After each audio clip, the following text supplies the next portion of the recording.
So I'm David Browning. I've been with the NBA this is my 9th season. I hope you guys have been enjoying this season and this playoffs. So quick show of hands really quick. Who here has watched an NBA basketball game this season? All right, keep your hands up if you've been to a game this season. Okay, decent. How many of you have sat courtside at a game this season? Wow, I want to talk to these two. The idea of what we're trying to do with these immersive experiences is kind of recreate that experience of kind of the VIP, right? That you have to be kind of special, or you have to pay an exorbitant amount of money to be able to get these experiences, to be able to sit in the Spike Lee seats at MSG, or to sit in the Jack Nicholson seats at the Staples Center. That's just not something that the everyday fan can necessarily do, and particularly do it with regularity. But with what we're trying to do, and we're going to talk about 5 different XR experiences that we currently have in the marketplace right now, and then we're going to dream a little bit about the future and kind of look to see what's probably going to be possible within the live sport event arena. So we'll talk about these 5 apps. We'll go through each of them. But before we do that, I've seen this as a kind of a trend already in these sessions that people kind of look back, like what's the history? Where did we all come from? Whose shoulders are we standing on? And all of this. So as I was preparing for this, I did a little bit of that as well. And I'm going to actually go back further than even Obi did in the keynote. I'm going to go back to the 1700s, because I think it was the panoramic paintings that really started all of this 3D, immersive, kind of 180 or 360 experience that you would kind of take you to another place, a battlefield or a basilica or a city. And those happened in the late, in the 1700s as they started out in Western Europe. And then you jump ahead a little bit to the early 1800s, and there was something called the pan-stereoramas that was invented. And there was only 4 of these that I could find about. But what it was is a kind of a panoramic video or a painting that was simulating a balloon ride, a hot air balloon ride over a major city. So Paris and New York were 2 of the cities that you could do this for. Which I thought was pretty amazing, because it's kind of taking that experience that perhaps at the time only the rich and powerful, or if you had the money to pay for these kinds of things, that you could do, and it was kind of bringing that more to the masses, so to kind of democratize that experience. But if you look at kind of VR specifically, it's really the stereoscope that kind of starts to bring to mind this kind of idea that 2D images can be put together and create a 3D image with depth, right? So that being the origin of stereoscopic, which is kind of the theme of a lot of our camera technology now. So that was 1838 by Charles Wheatstone. About 10 years later, a guy named David Brewster, he kind of modernized it a little more, brought the design of the prototype down a little bit, but what he introduced was the lens, right? Which the lenses now are a pretty important part of any headset. It's funny to think too, like we were out at the Mirror Forest yesterday, and I saw something about the gold rush of 1849, and it was funny to me that we're talking about VR headsets and the gold rush really happening at the same time. About 10 years later, another guy named Oliver Wendell Holmes simplified the design a bit further, shrunk it a little bit, and some of the drawings and renderings, they look just like some of the headsets that are on the market today, which is pretty amazing. But 2 important things about that guy. Number 1, he did not patent his design, which is on purpose. So we're talking about 1850s open source technology. And then also, he wrote his research essay about this. It was published in the Atlantic magazine. And God bless the Atlantic magazine, they've digitized that. So you guys can all go out there and look this guy up and read his original kind of research proposal from the 1850s about some of this 3D tech. So jump ahead, 1939, we've got the Viewmaster. That's kind of when it became more of a consumer, mass market type of appeal. And like many products, of course, the U.S. military had a big hand in kind of the success of this type of functionality. And in 39 or 40, the DoD ordered 100,000 of these things to help soldiers train for World War II and to identify enemy aircraft and artilleries. So it had kind of a real-world purpose. And it wasn't until 1962 that the Viewmaster kind of transformed into the red plastic thing that we all are familiar with from the 80s. To carry around and had different scenes in it. And so now, jump ahead a couple of generations, and we're putting you courtside in Jack Nicholson seats. So you see, we're standing on a lot of giants' shoulders. So let's get into what we're doing currently now. And I've got a couple little sizzle reels for you. Can we get audio?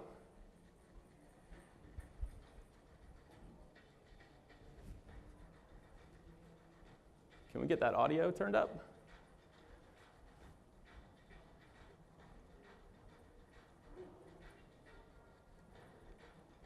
This was going to be the video that was going to wake you all up because it's got like a big drum beat line. So when she said that, I was like, just wait, slide 3 or 4, you'll get woken up. So anyway, so we've got a partnership with NextVR. We just, yeah, it's a laptop. It is. Yep.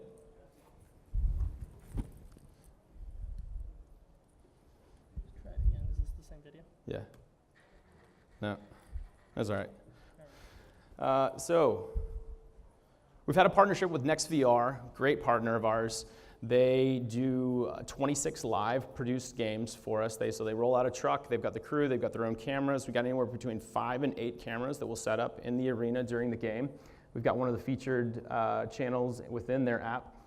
But outside of the live games, which are obviously my favorite part of it, they do an exceptionally good job of cutting VOD highlight packages. So anybody who's got a headset, you don't have the NextVR app, you've got to check this out. The free content that's available in front of the paywall is outstanding. It's kind of just the right length. You get 3 to 5 minutes worth of really engaging, high impact content, really in your face. We've got some incredible camera angles. I mean, you haven't seen basketball and you haven't seen a dunk or an alley-oop until you've seen it coming at your head. The camera is right behind the glass and it feels like it's going to hit you in the face, which, it's pretty wild. So another thing that I really love and I've kind of grown to appreciate even more so over the years is all of the nuances and the idiosyncrasies that happen in the arena that either intentionally or get cut from the linear broadcasts, or they just don't fit into the frame, right? So because we have this bigger field of view, you get to see so many things that happen in the arena. And of course, these teams and these arenas, they spend a lot of money on that in between action content entertainment that happens to keep you engaged, keep you from looking down at your phone and kind of zoning out. But as you start to pay attention to some of these things, they become your favorite part of the game. Like, of course, I love watching the games, but I've found it so fascinating to watch the coaches. Like, you can pick up a lot on what's happening in the game by reading the body language of the coaches, or how engaged are the players on the bench? Are they kind of sulking? So you get this great kind of in between the lines storyline, of what's going on in the game.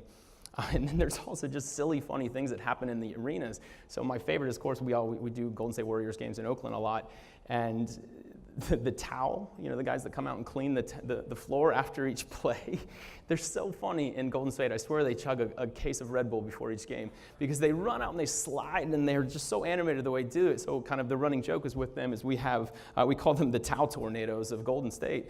And I've been trying to get our partners to all do features on these kids because it's just fascinating and it's entertaining and it's right now it's whimsical, right? Like we have the chance to take risks and kind of do content that just doesn't fit into maybe the traditional linear broadcast.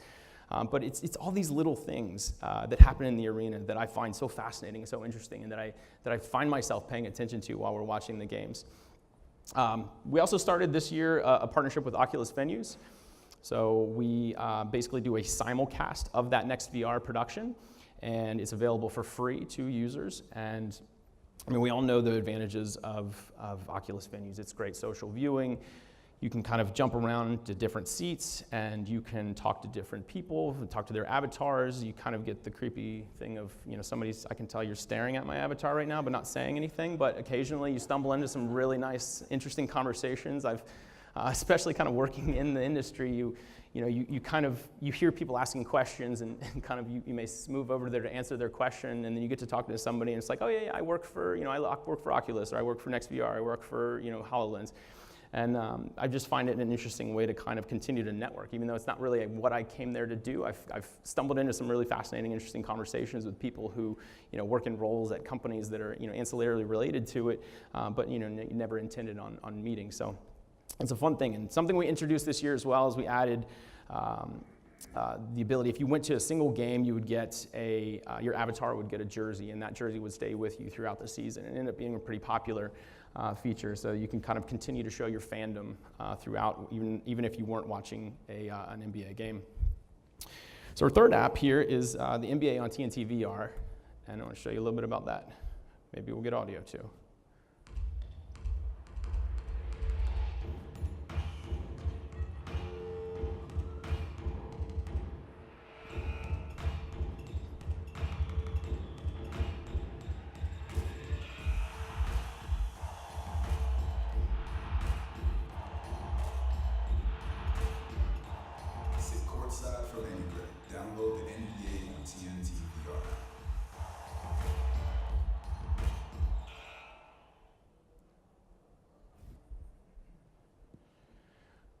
So this app, it's featuring primarily the games that happen on TNT on Thursday nights, although we do kind of jump around in different nights of the week depending on what the schedule looks like.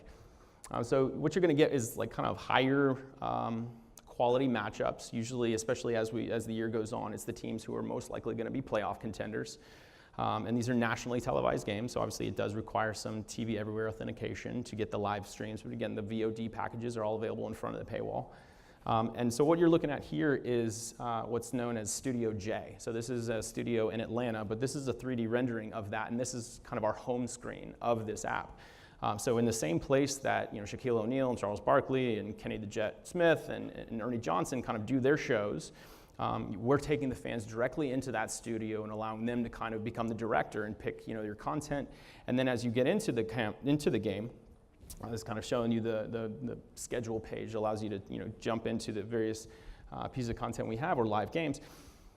This kind of rendering of the consumption scene, as we call it. So you get this very kind of immersive 180 view camera. And the background is kind of an empty arena, which is hauntingly creepy, but it kind of fits in because it blends the kind of what you're seeing in the live video into kind of the static environment around you. We've got a VOD-related video section along the left-hand side. We call this kind of shoulder content. So you can jump in and out of highlights and then jump right back into the live game. We're cutting highlights throughout the game, kind of in the same way that a director may be able to kind of throw up a highlight in the middle of a production, then jump back to the live screen. We're kind of simulating that type of environment. Obviously some top-line stats, and you've got kind of a Jumbotron type of scoreboard that's we're just trying to kind of really embody this, bringing the courtside, what it's really truly like to be at the arena watching these games, but you can be doing it from your home, on your couch, in your pajamas. The most important thing to point out here, of course, is within this app, you really get the controls of the production and kind of that director capabilities. So this bottom kind of blueprint of the court is your different camera angle selectors. So the user can select what angle you're looking at. You want to be under the camera, you want to be courtside, you want to be what's called a VOM cam, or kind of up at the suite level. You have control to watch the game and consume the game however you want. You also have the ability to just kind of sit back and select what we call the director's cut. And so from the production truck, you are getting they are kind of picking the experience for you, and you can just have more of a lean back, more like a linear broadcast production. Now with this app, one of my absolute favorite parts is the unique announcers that we have on this. So the voice talent, obviously we're doing our own production, so it doesn't work to just pipe in whatever linear announcers are calling the game, because number one, we're using different cameras, different camera angles, and the field of view is so different that at times you really have to orient the user to what they are seeing. So it took probably a solid year of our kind of overall experience over the past 3 years to get the voice talent to kind of evolve to this new state of not only are you calling the game and telling them about basketball, but you're also kind of having to decipher what it's like in this VR experience. Sometimes you have to say, if you look over to your right, you're going to see, or if you look over to your left, you may see. And so it's just kind of a different way of having to call this game. So it just kind of layers in that it's not just the app and the video and the camera technology. It's how the game is called, and there's this very different kind of game experience that you get out of this. Lastly, we've got this view where you can also jump out to all of the available camera angles and then kind of telescope into one of these angles. It's just a cool way to kind of see the various ways that we're capturing the game. And then lastly, of course, we also do all 3 games of the All-Star Weekend, so Friday, Saturday, Sunday. So you've never seen a dunk contest until you've seen it in VR. Being able to watch these guys and seeing them so close, we've got cameras in places that the linear broadcast just cannot and will not ever be able to capture. It just takes it to another level. The immersiveness and the closeness to it just cannot be replicated by TV. So that's one area that gives me a lot of great hope about this, is no matter how many cameras you put in an arena, you just can't replicate the closeness that we can with the VR experiences. So next, we launched a Magic Leap app about a year ago. So I'm going to let Kelly Olynyk of the Miami Heat tell you a little about that one.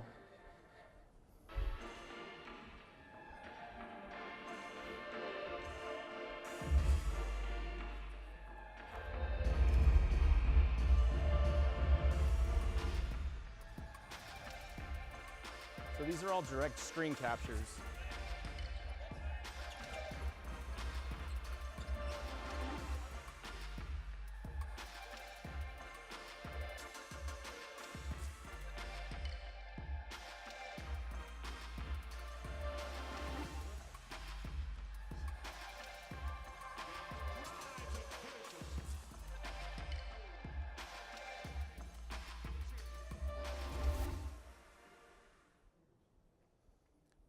So we were one of the launch partners that came out when the Creator Edition was first launched about a year ago. And then we updated that app again right before All-Star of this season, and you were allowed to, it enabled you to be able to watch live League Pass games in there as well. So everything you saw in that video was screen grabbed from the actual app. It wasn't renderings, but I'm going to show you a rendering just because any of you who have kind of had to socialize projects for particularly MR and AR, sometimes it's really hard to kind of build a deck that just shows these things. So I do have a rendering here just to kind of show you the simulation of, okay, I'm going to put all of these elements in my room, and kind of the idea is you can create your own digital sports bar no matter where you are. So what you can do is put up to 4 different augmented screens. You can control those independently, switch between the audio sources. The upper right is kind of that video selection grid. The bottom left there, you're looking at what we call a tabletop demo. So that it was a prototype that was proving the fact that you could take a 2D video, so essentially a linear stream, and you could create a 3D rendering of that, not yet in real time, that's what we aspire to soon enough, but you could have kind of a model happening on the table of the game that is replicating or mimicking what you're seeing on that screen. And until you experience this, it really creates this different experience of being able to see and pause and go back. And like weirdly enough, my favorite thing to do is stare straight down at it. You just have this weird, different vantage point to be able to see it. And it's something that I think is going to continue to evolve into some other things that I'm going to talk about here shortly. That bottom right is kind of the part I thought it was funny that Kelly chose himself when he was comparing the player to players. We call this a player gems and team gems. So you can compare player to player or team to team. And as you kind of place them in your environment, it spawns these 3D stat visualizations. That's going to be kind of a foundation or a base layer of a lot of things you're going to see in AR and sports, is kind of stat visualizations that happen either on the screen itself, or if it's a location-based type of thing, it'll augment it onto the court that you're looking at or the field. Or perhaps if you're not near any of those, you can just create that 3D asset kind of in front of you and be able to consume the video and have this kind of added kind of analytical type of functionality in front of you as well. So lastly, we've got the NBA AR app, which has a Pop-A-Shot tool, game built into it, so you can kind of put up a court anywhere you are, play a game of Pop-A-Shot, or we have this portals functionality where this has been done in other AR apps, but you kind of have static, and we've also done live stream versions of this where you kind of hold up your phone, you walk through the door, and your environment changes into that environment. You look back, and that's your old environment. So it's a really cool, kind of immersive thing to do with your phone. So where are we going to go? What's kind of the future like for us? So I think it's prudent we start kind of with the game itself, the players, the teams, the coaches. And I couldn't help but resist thinking back to the 1990 film Total Recall with Arnold Schwarzenegger, where there's a scene where they're in their condo, which I don't see very many other high-tech things in this condo, but where she's taking a tennis lesson. And it's clearly a mixed reality tool, because at one point it reacts to her. It says, like, oh, you had a perfect form. You had a great swing there. And that's exactly where I think all of this is going to go. It's going to become very, very common that in the practice facilities and perhaps even on the game courts, the production game courts, you're going to have lots more sensors that are keeping track of the biometric data, not just heartbeat, wind, and those types of things, but the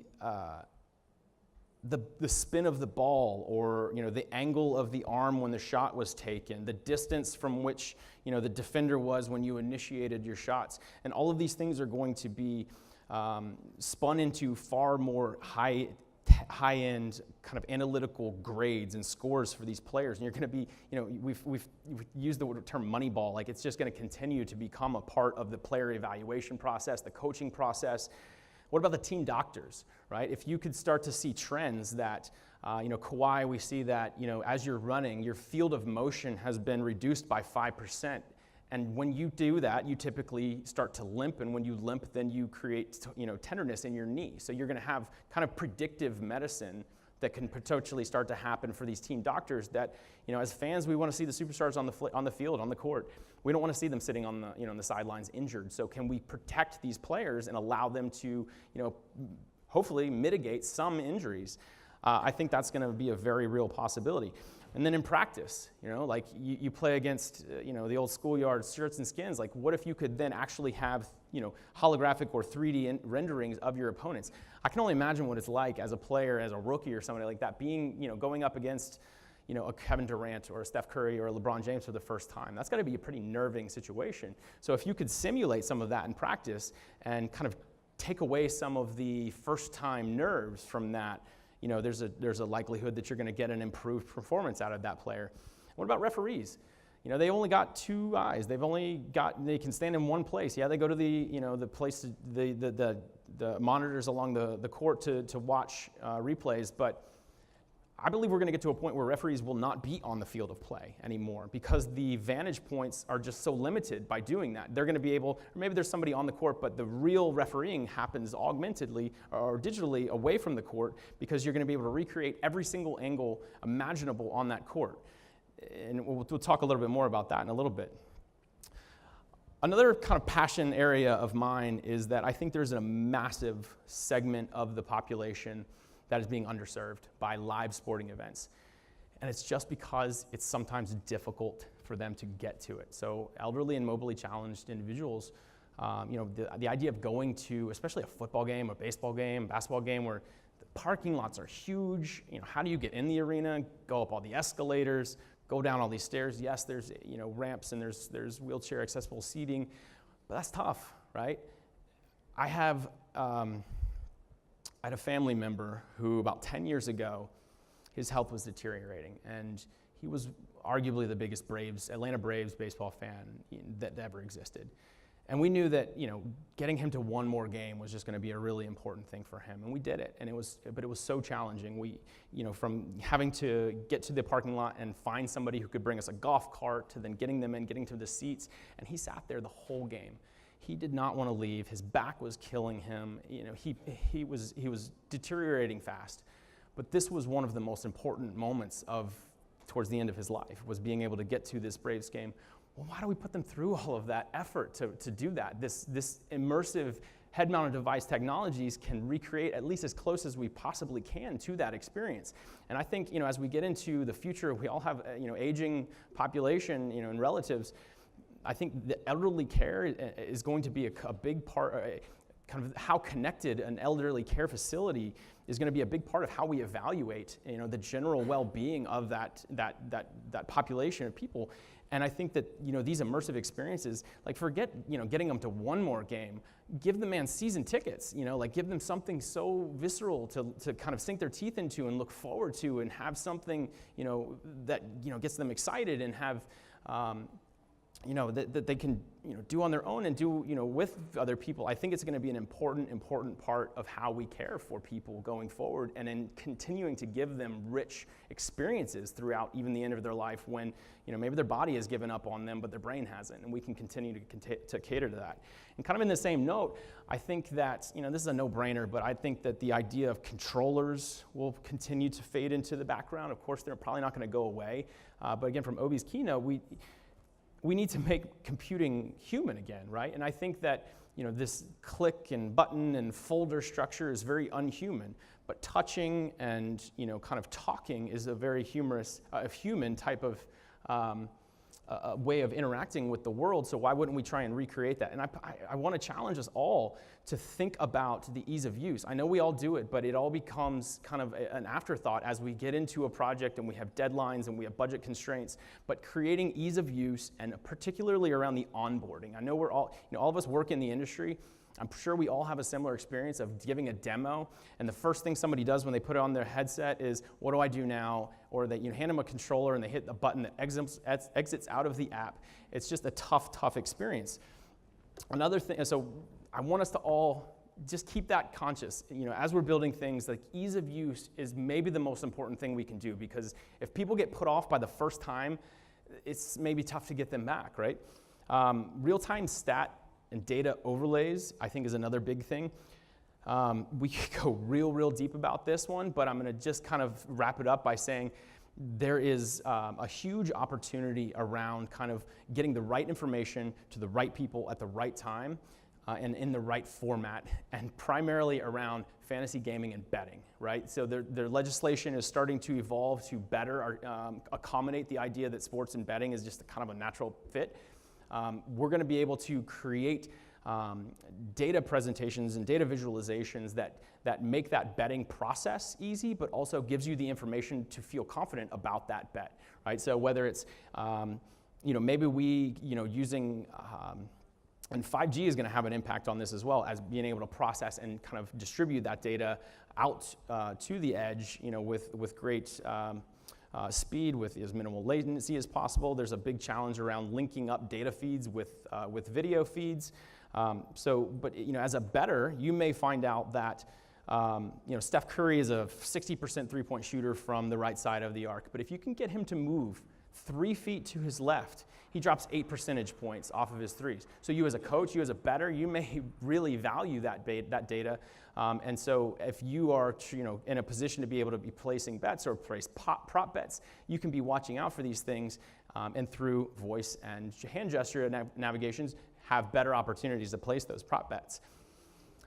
So we got a little bit of time left here, and I want to spend the rest of it on kind of the thing that is the biggest passion of mine, which is kind of the vol cap capture of everything, right? So we still very much live in a 2D digital environment, despite all of the efforts going into creating these AR ecosystems and environments.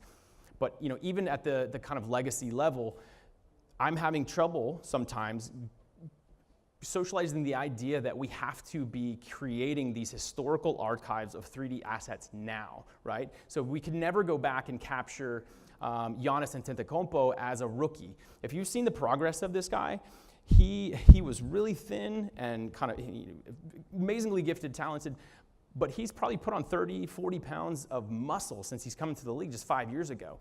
And the things that you can do with that data, especially this historical data that you can build things over time, it's limitless, but you'll never be able to go back. We'll never be able to go back and get Trae Young as a rookie, right? We have to start thinking about getting these players now as static assets in a 3D environment, because I think there's a real opportunity here that the XR experience for NBA maybe is less about streaming a full game and more about kind of the visceral experiential type of things that you can do. So for instance, it gets lost on people, the physical size of these people. Like, they're huge. I am lucky enough to be able to go to these events and walk in the bowels of these arenas and walk past these people. And I'm 6'4". I'm usually one of the bigger people in a room, but I was walking past Kristaps Porzingis one time, and I stopped and I looked at him like this. And it was just, it was ungodly how big these people are. And what is it going to be like if I could actually bring him and put him in your living room? So instead of just seeing him on screen, it's like, hey, he looks pretty big, but no, put him in front of your, in your room, and have your grandma stand next to him, and just see like this silliness of how big these guys are. And there's a biometric stat that has become more and more important kind of on the inner circles of the NBA of wingspan and how important wingspan is to people. So Rudy Gobert, who's the center for the Utah Jazz, has the widest wingspan. He's a 7'1" guy, and most human beings, their wingspan is approximately equivalent to their height. Well, obviously NBA players, they over-index on this. So Rudy Gobert, his wingspan is 8 inches larger than his height. So he's got a 7'9" wingspan. And like, what is that like? Do you guys remember in the 90s that Michael Jordan poster? It was black and white, and he was just standing out like this, and he was palming that was epic. And I had that hanging in my room for years, and I just remember thinking, gosh, it's so big. Michael Jordan's 6'6". I mean, tall, but not for the NBA standard tall. His wingspan is 5 inches greater than his height. So he's got a 6'11". Rudy Gobert, put Rudy Gobert next to him, and he's got another foot on him. Like, it's just, it's unbelievable. And what about Kawhi Leonard? He's got some of the biggest hands in the league. I want you to be able to put your hand up and compare your hands to these people, and you appreciate the size. And then when you see them move as agilely as they do, you just appreciate them as a person, as an athlete even more. And I think we're going to get into a place of, so for instance, this whole stories format, you know, that Snapchat originated and everybody has copied since then. I think it's not that big of a stretch to think that AR is going to have a component in that, and players are going to have the opportunity to share their own AR experiences with that. So as this stuff all evolves, network speeds increase, we'll be able to do this in real time and potentially add in some AI-driven conversational pieces. So you may say, hey, Russell, can you explain that last play to me? And Russell Wilson will pop up next to your screen. He's going to say, okay, well, what I was doing is I was reading the linebackers. They came in, I faked, and I brought the safety down, and then I threw it over his head. And they'll be able to explain it to you. Again, I was lucky enough to be in a presentation where Rick Carlisle, the head coach of the Dallas Mavericks, he explained kind of the evolution of basketball for the last 20 years. I'm getting this, so I got to wrap up here. But it was just the most fascinating thing, and I think it's something that we need to democratize and bring to more people. So we're going to see this kind of become a more real-time experience and kind of more AI and video-driven. And then the semi-permanent camera technology that's installed in the arenas is going to be able to recreate every single angle. So eventually you're going to get to a point where you're going to be able to see the game through one of the player's eyes, or through the referee's eyes, or in a heated moment you'll be able to go back and see, like, why did that referee miss that call? Okay, I can see because of what he was seeing, he got blocked by another player or something else. So I'm excited about where we are in this experiential live sports space. I think there's a lot of room for growth, and I think we're really poised to catapult the player and the fan experience through all of this. And I look forward to working with many of you along the way, and we'll see what we can do for live sports. Thanks.